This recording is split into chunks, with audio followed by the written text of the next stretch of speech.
Hi, my name is Dennis. I talk about the things that startup founders, tech employees, and venture investors need to know. So let's talk about how a venture fund works in 90 seconds.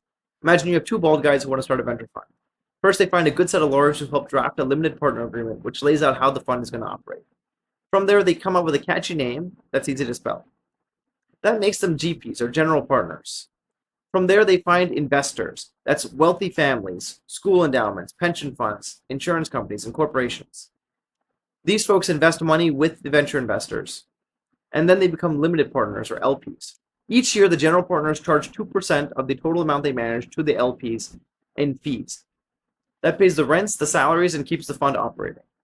From here, the general partner will meet founders who are pitching their ideas. If the general partner likes the idea, they'll invest capital in exchange for stock in the company.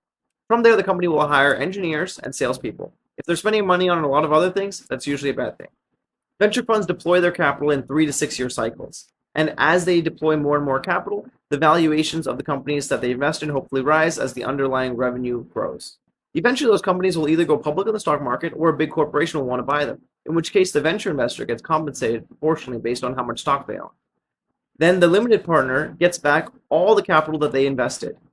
From there, every $8 that it's earned goes to the limited partner, and every $2 after that goes to the limited partner. So 20% goes to general partner, 80% goes to limited partner. So if a general partner turns a $100 million fund into a $300 million fund, that's $40 million in what's called carry that gets paid out, that 20%. When you consider that a general partner can have many different concurrent funds going, well, you can see how lucrative it gets. Now we're talking about anecdotes, but in my experience, if you're investing in seed companies, for every 10 that you invest in, about 5 are going to go just completely under. Then you have 3 companies that have okay outcomes. You make about your money back, maybe a little bit less, maybe a little bit more.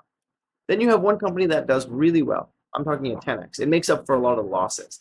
Then you have your superstar, the fund returner.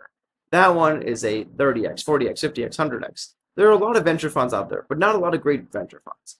Hopefully you'll get an investment from the next one or start it.